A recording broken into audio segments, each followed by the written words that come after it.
Oi pessoal, tudo bem? Eu me chamo Raquel. Bem-vindos ao meu canal aqui no YouTube Caixa de Perséfone. Hoje é dia 31 de outubro e aí vai ser uma leitura especial pensando em trazer uma mensagem direta dos guias espirituais de vocês, das pessoas que já passaram, do time espiritual que vai acompanhando a vida de vocês, porque é reconhecido no campo das místicas que no dia 30, 31 de outubro e 1º de novembro, mais ou menos a fronteira que delimita a diferença entre mundo espiritual e mundo dos vivos, ela fica visivelmente mais fina, então é muito mais fácil de receber algum tipo de mensagem, recado nesses dias. Também é dia de Beltane, aqui no hemisfério sul, se você segue o calendário celta, se você comemora o sabás, se você é wicano, wicani. Também é dia do Saci, 31 de outubro.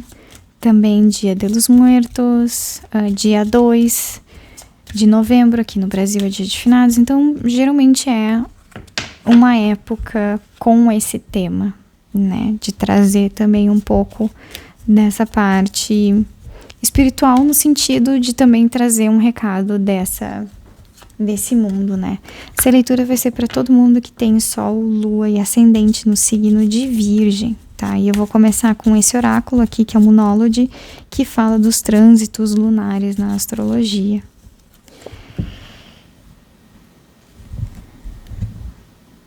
Terceiro quarto de lua, que fala sobre ajustes são necessários. Eu acho que o terceiro quarto ele é sobre lua crescente de qualquer forma. Então são ajustes que você faz sabendo que algo já está em movimento e sabendo que algo precisa permanecer crescendo, entende? Então esses ajustes são necessariamente mudanças radicais, tá, virginianes?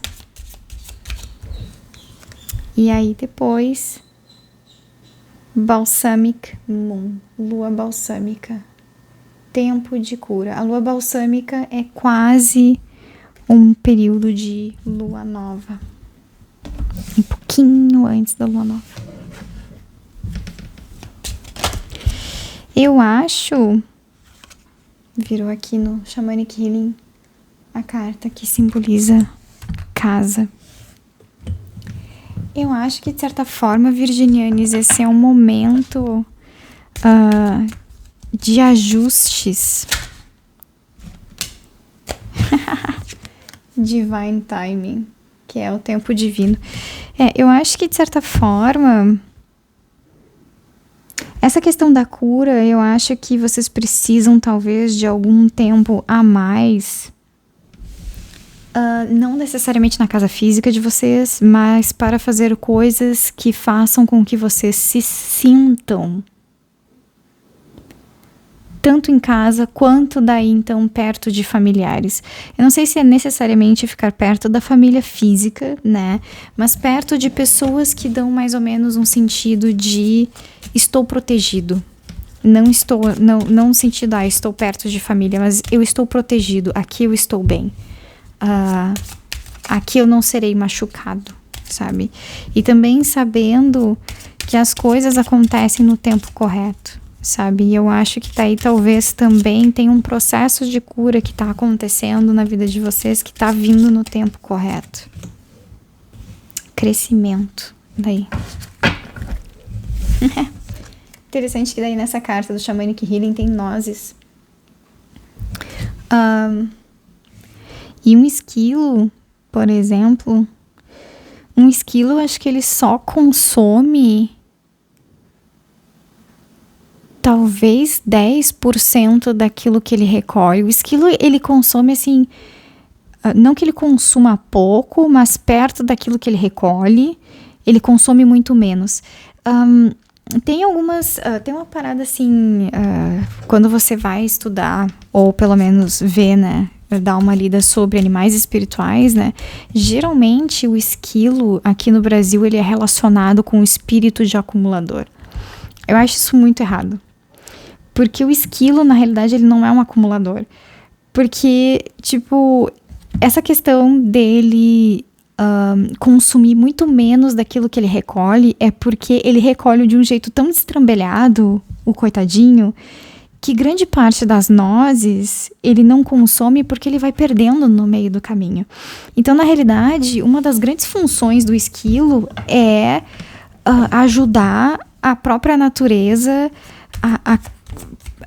a plantar coisas novas, sabe? Porque, tipo, ele vai levando as nozes dele, as coisinhas que ele pega, para qualquer outro lugar, ou para qualquer lugar que ele vá, sabe? Então, ele vai perdendo as coisas no meio do caminho. Então, significa que ele faz muitas coisas brotarem no meio do caminho.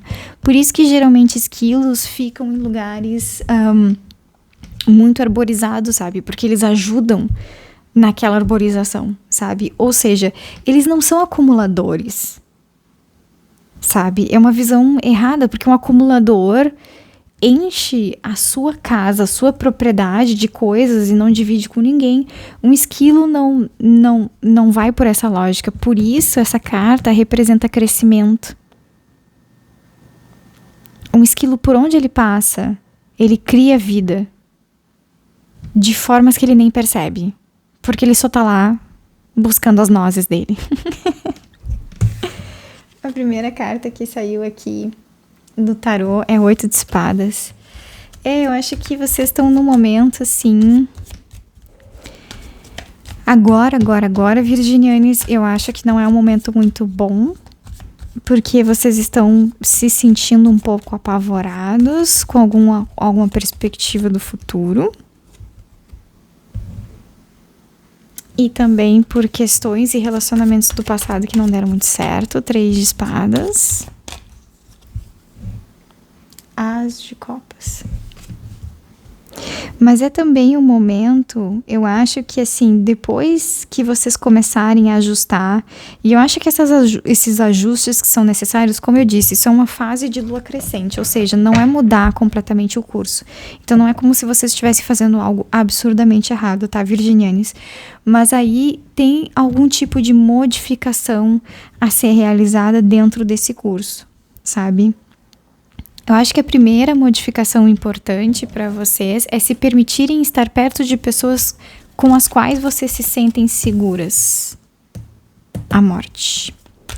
Com as quais vocês se sentem bem, né? Com as quais vocês sabem que não vão machucar vocês, não vão, sabe, falar bobagem, coisas assim. E aí também perceber que talvez parte desse ajuste seja entender o tempo também das coisas.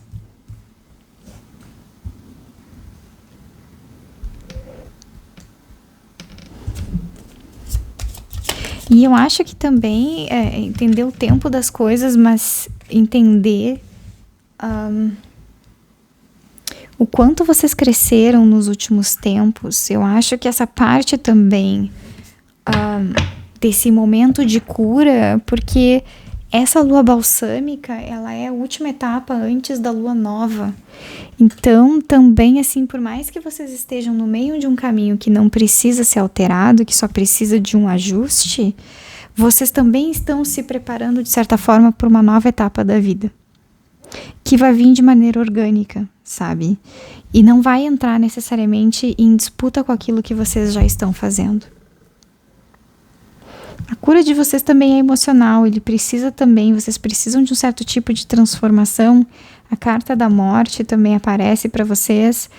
Eu acho que, de certa forma, a carta da morte, ele também traz a possibilidade de rever o passado de uma maneira diferente. Também aqui o 6 de copas, ele também fala do passado, né? Mas aí ele tá falando de um passado que nos deixa nostálgicos. Sentir falta de alguma coisa que não vem mais. Com essa combinação, talvez, eu acho que... E aí, me desculpe, virginianos, eu acho que eu vou entrar numa parte mais específica demais, então, para a maioria de vocês não vai fazer sentido. Mas eu acho que, de certa forma, alguns de vocês perderam pessoas muito importantes recentemente. mas também 8 de espadas, 3 de espadas. E eu acho que o falecimento de alguém importante para vocês foi visto como uma forma de traição. Não no sentido de que essa pessoa traiu vocês, porque deixou vocês, mas vocês se sentiram traídos pela vida, sabe? No sentido de que é muito difícil a gente reaprender a viver quando alguém que a gente ama não está mais aqui, né? E é muito difícil, por mais que a gente seja espiritualizado e tudo mais, e acredite que a pessoa tá bem, que ela tá num lugar melhor e tudo mais, é difícil para quem fica continuar. E de certa forma isso foi visto como uma espécie de traição e como uma espécie de uma estranha prisão. Como se vocês não conseguissem sair desse momento em que a pessoa não existe mais, sabe? Porque eu acho que tem um momento do processo de luto que você fica meio que preso dentro daquele momento que você percebe. Porque tem assim um momento que você percebe que a pessoa que você ama faleceu. E aí você fica mais ou menos ali, sabe? Eu acho que isso, de certa forma, é visto como uma espécie de traição. E aí, como eu disse, é traição da vida e não traição da pessoa que faleceu. Eu acho que nos próximos momentos vocês vão passar por alguma experiência que permita vocês a rever isso de maneira diferente, com a carta da morte. No sentido de que talvez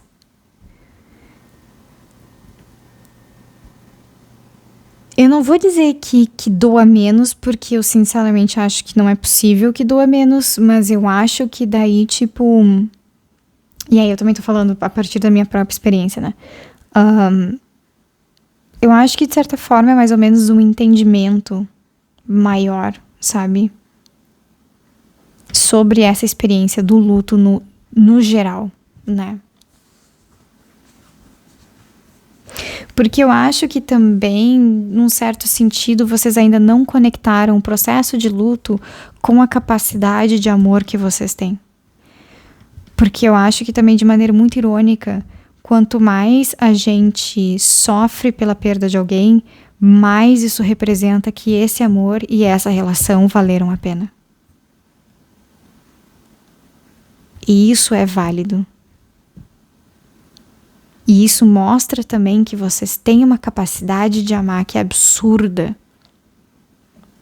Porque eu também acho que um luto continuado, ele representa na realidade isso, ele representa amor e a potência desse amor.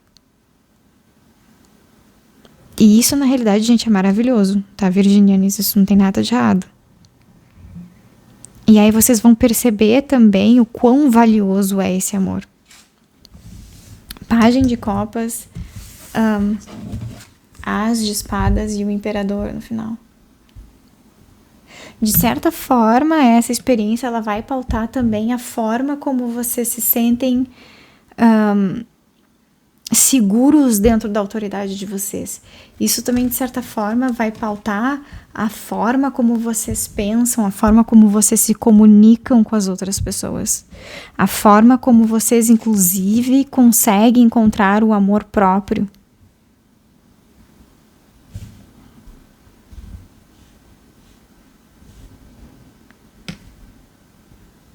É mais ou menos assim, perceber também que esse amor valeu tanto a pena. E essa experiência difícil também vale a pena para ensinar vocês a se comunicarem, a se colocarem no mundo de maneira diferente. E eu tô sentindo também nesse grupo virginianes como se vocês fossem os verdadeiros empatas. Sabe? Como se vocês, a partir de uma experiência não muito boa no passado, conseguissem de verdade pescar o sentimento das outras pessoas, perceber o sentimento das outras pessoas. E aí entender também as outras pessoas de uma maneira muito melhor. Por isso que eu disse a historinha do esquilo. O esquilo não é acumulador. Ele é um proliferador. E eu acho que, de certa forma, O time espiritual de vocês está querendo dizer para vocês que logo mais vocês também vão proliferar amor. E de um jeito assim, não só único, mas assim, orgânico, sabe? Não tô querendo dizer que vocês vão ter uma profissão específica com relação a isso, sabe? De ajudar os outros a se curarem ou coisas do gênero. Mas as relações de vocês e a forma como vocês vivem, isso sempre vai trazer uma qualidade de entendimento que é diferente. Vocês sempre vão ser capazes de entender as outras pessoas de maneira diferente.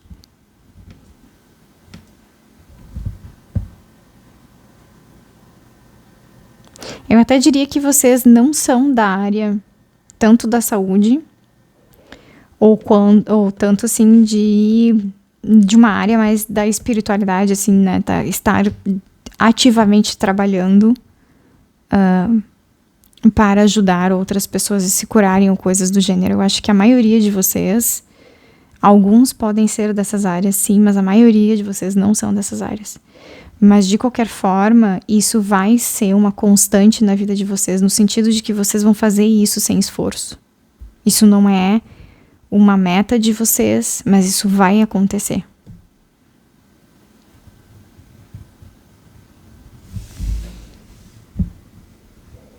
Porque daí eu acho que, de certa forma, também uma forma de ver um passado traumático de maneira diferente é também sobre essa possibilidade, né? E aí também, de certa forma, no momento que a gente consegue tocar as outras pessoas de maneira mais subjetiva e ajudar elas a ter um entendimento que elas não tinham antes, isso também nos ajuda a ver a nossa trajetória de maneira diferente. E aí, eu acho que esse é a grande beleza do empata, é um pouco isso.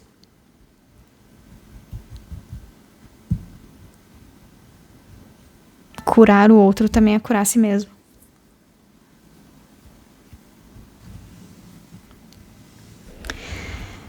Bom, virginianes, era essa a leitura para vocês. Toda vez que a leitura fica muito específica, não é necessário que vocês realmente tenham algum tipo de experiência que condiga com aquilo que eu tô dizendo, tá, pessoal? Essas leituras gerais, geralmente, assim, peguem aquilo que ressoe mais na vida de vocês e aquilo que não fizer muito sentido, vocês podem descartar sem problema nenhum, tá bom? Eu também sempre costumo dizer que essas leituras é sempre bom vocês começarem pelo ascendente, porque é a partir do ascendente que tem a especificação daí do resto das casas do nosso mapa astral, e aí depois assistir Sol e Lua também, tá bom? Mas era isso, virginianes, eu espero que vocês tenham gostado, eu espero que tenha feito sentido na medida do possível, e até a próxima leitura, tá bom? Tchau, tchau!